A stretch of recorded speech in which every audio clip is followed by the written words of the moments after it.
जय श्री कृष्ण। स्वागत है आप सभी का हमारे YouTube चैनल अपनी प्यारी महान संस्कृति। अपनी संस्कृति कितनी महान है ये तो आप सब लोग जानते ही हैं।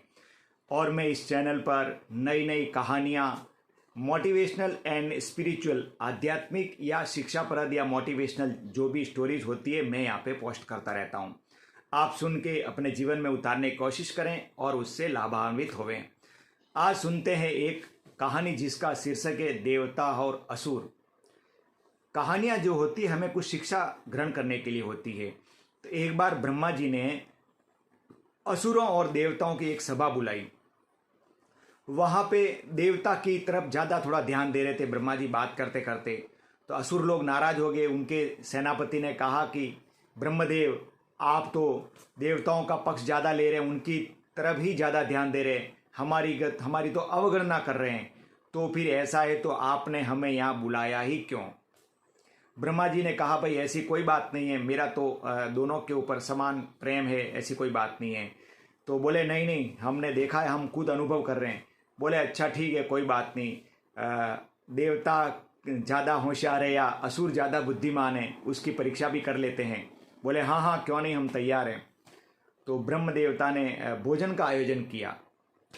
और भोजन का आयोजन उसमें शर्त ये रखी कि कोई भी अपने हाथ को इस कोहनी से मोड़ेगा नहीं। यानी कि भोजन खाएंगे तो कोहनी से तो मुड़ता ही है, तभी तो खाएंगे। यहाँ से भी नहीं मोड़ेगा, ऐसे भी नहीं करेगा और कोहनी से भी नहीं मोड़ेगा। हाथ को सीधा रख के ही भोजन करना है। और क्या किया, यहाँ पे ऐसे पट्टी लगवा दी, कोई मोड़ना चाहे तो भी मुड़ेगा नहीं, इधर तक पट्टी लगवा दी। तो अब ये खाली उंगलियाँ चलेगी बस, बाकी ये यूँ यहाँ से नहीं मुड़ेगा, ऐसे उंगली चलेगी।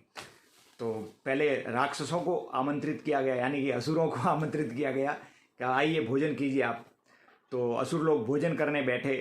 तो भोजन करे कैसे, जब हाथ ही नहीं उड़ता तो भोजन को लेके खावे कैसे? तो ऐसे लेते हैं, फिर यूँ मुँह को ऐसे डालते हैं तो आधा नीचे गिरता है, आधा चेहरे पे गिरता है। ऐसे करके उन्होंने सब अव्यवस्था फैला दी।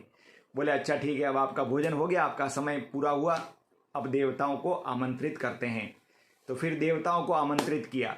तो देवताओं को आमंत्रित किया। देवता क्या किया, एक दूसरे के सामने लाइन बना के बैठ के, पंगत जिसको बोलते हैं, पंगत बना के बैठ गए।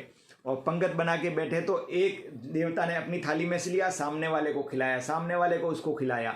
इस तरह आराम से पेट भर गया, तृप्ति मिली और कहीं अन्न का कोई बिगाड़ नहीं हुआ, कोई गंदगी नहीं फैली, कोई भी अव्यवस्था नहीं फैली। इस तरह देवताओं ने अपना भोजन ग्रहण कर लिया। तो फिर ब्रह्मदेव ने कहा देखो तो दानवों देवताओं में बुद्धि है कि नहीं, अब तुम खुद ही इसका निर्णय ले लो।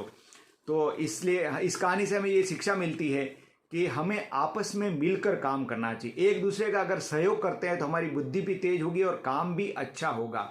एक दूसरे की टांग खींचने में लगे रहेंगे तो टांग खींचने में क्या होगा, अपना भी नुकसान होगा और सामने वाले का भी नुकसान होगा। इसलिए परस्पर एक दूसरे का सहयोग करें, जिसको बोलते हैं कि टीम वर्क। हमने अपने जहाँ भी कार्यस्थल होता है वहाँ भी टीम वर्क बना के जब काम करते हैं तो काम बहुत ही अच्छा होता है। कुछ समझ में नहीं आ रहा था, दूसरे से पूछ लिया जाए। इस प्रकार हम जीवन में काम करें, जीवन जिएं तो जीवन जीने का बड़ा आनंद आएगा। तो ये कहानी आपको कैसे लगी कमेंट करके अवश्य बताएं। जय श्री कृष्ण, जय श्री कृष्ण।